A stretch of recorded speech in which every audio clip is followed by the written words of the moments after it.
Hey guys, Mr. Abyss here with Life as a Shonen. If you are enjoying the content in our channel, don't forget to like our videos and go ahead and subscribe. Hey guys, it's Mr. Abyss here, and we're going to be doing something a little bit different today. One of our One Piece reviews recently got flagged. I guess I had too many pictures of the actual manga in it itself, so I figured what better way to fix that than to start an actual live review. Here comes a kitty cat. Hello, kitty. This is the kitty cat named Freya. She'll be annoying us through all of our videos in the future because there's nothing I can do to stop her.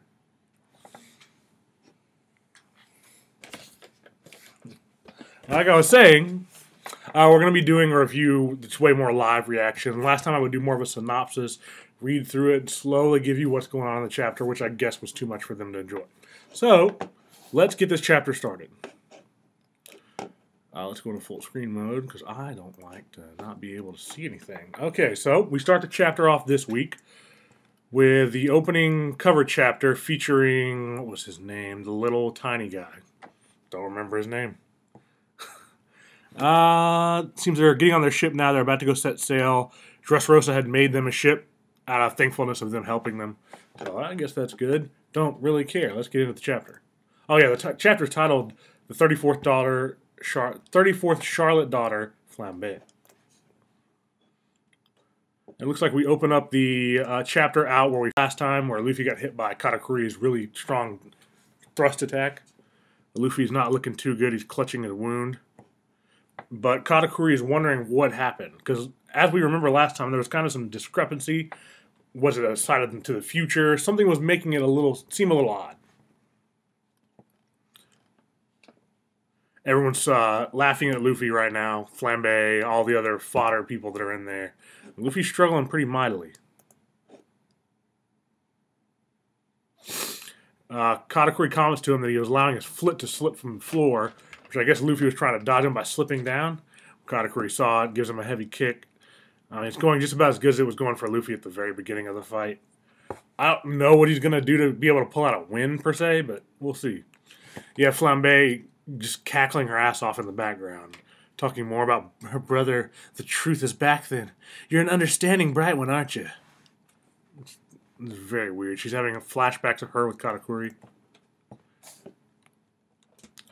I mean, Katakuri is still going at Luffy with the trident, and he comments to Luffy that the battle will be decided by a mere moment's slip-up. 1 second is all it's going to take for this fight to end now that he's using the trident. Luffy dodges back, but behind him appears one of Katakuri's big donuts, where the arm comes out if he punches down, and he asks Luffy why did he let his guard down. The hand comes smashing down, Flambe has an orgasm, and Katakuri is about to have another Mochi attack. Singing pouch. Oh, wow. So it's 1, 2, 3, 4, 5, 6, 7, 8, 9, 10, 11. It's like a Gatling gun version of his Mochi, and it's raining down on Luffy. He's got to be getting wrecked. Yeah, you can see it hitting every single part of Straw Hat Luffy. And Katakuri's questioning what happened to Straw Hat. Something weird must be going on. Okay. So Katakuri's noticing that Luffy's kind of had it. Just as Katakuri was acknowledging his ability to be able to fight one-on-one with Katakuri, he's gone, and now he's letting Katakuri down. Luffy's pretty KO'd at this point. Katakuri's kind of not standing over him, but he's pretty close. Right now the victory's in his hands. And he's thinking to himself that he had a feeling, that he saw something. Maybe he's just imagining it. Unconsciously perceive them. I don't know what that means. I looked ahead. So Luffy flashes back to training with Rayleigh.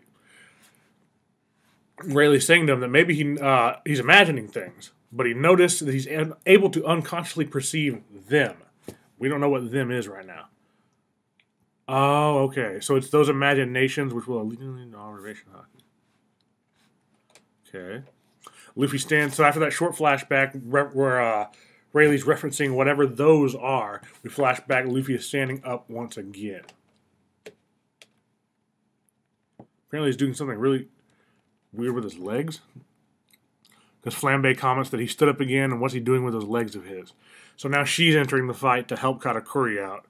She's got kind of like a little dart gun, the little She's got one of those, and she's aiming at Luffy, and she uses a numbing needle. And Luffy dodges it like it's absolutely nothing. It's kind of cool. He's damaged to the point now where his dodging is unconscious, because he's not very conscious to begin with. So he's slowly starting to learn a little more of the observation haki. But after he dodges, he falls back down. Flambe even comments that the needles are soundless. The only way you could know they're coming is with observation haki. Katakuri notices that Flambe is back there now. She didn't want Katakuri to know that she was over there helping. But apparently Katakuri notices, and I don't think he's too happy.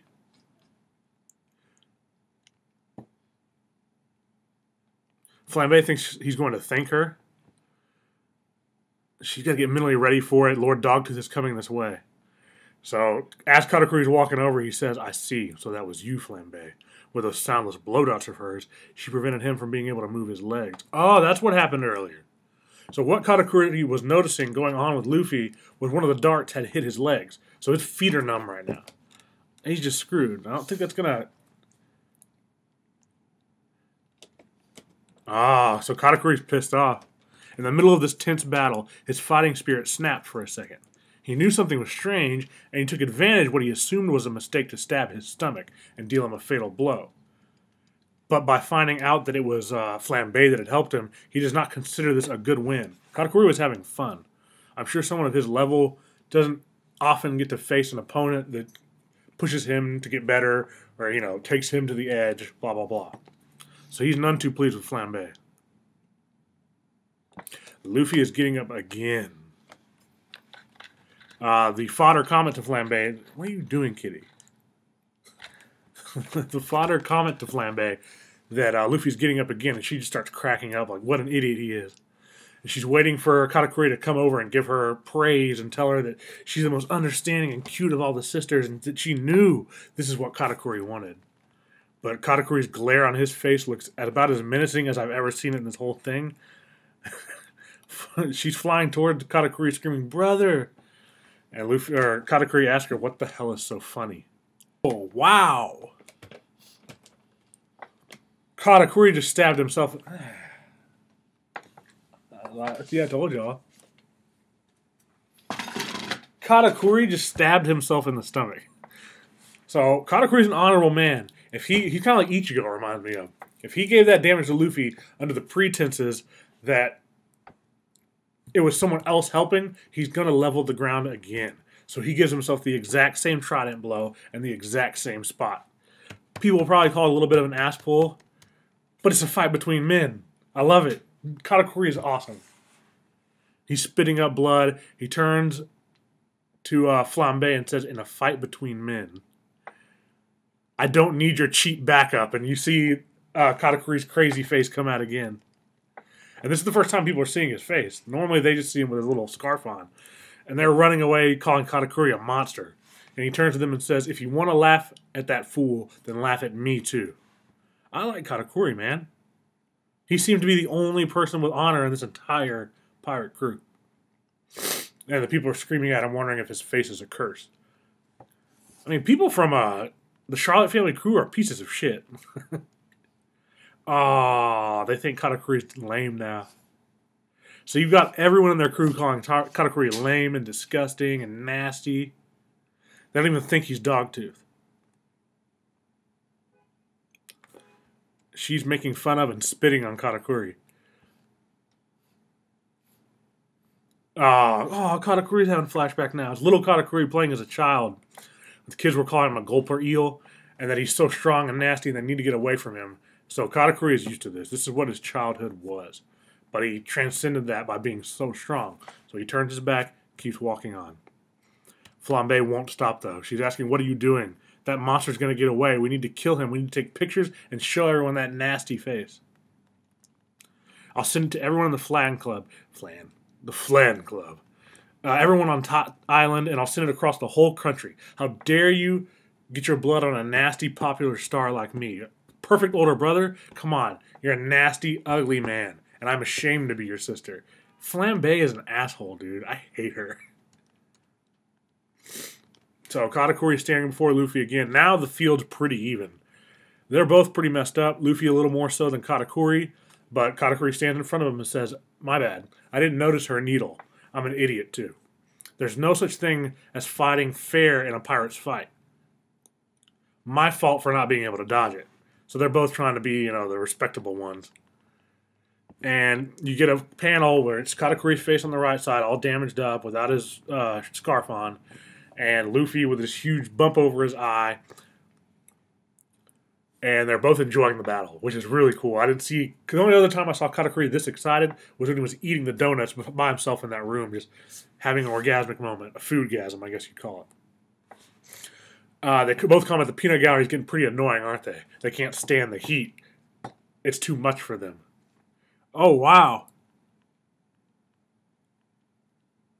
So with Conqueror's Haki... Oh, they're having a Conqueror's Haki clash. So both of them went ahead. I don't know if it's both of them. Yeah, I guess both of them went ahead, used Conqueror's Haki, knocked all the other people out, even Flambe, just to get him out of the way and then continue their fight in peace. Katakuri turns to him and says, "I can no longer look at you as someone beneath me." So he covers both of his hands in mochi. So Katakuri's not playing around at all anymore. Luffy thanks him for that, but he's still going to win. And with that, we come to the end of the chapter this week. I don't see anything on here saying that we're going to have a break next week. It does say a hand-to-hand, man-to-man battle, which I'm fine with. Hopefully, instead of going back to Big Mom, we'll get the conclusion of this with Katakuri. So it can kind of go in tandem. They're getting closer here while Luffy's getting closer over here. Then you meet in the middle, which I believe Oda would do. Greatest storyteller I've ever seen. But it's been a very good chapter today. I might do a review video and put it out in a little bit. But y'all have a good day.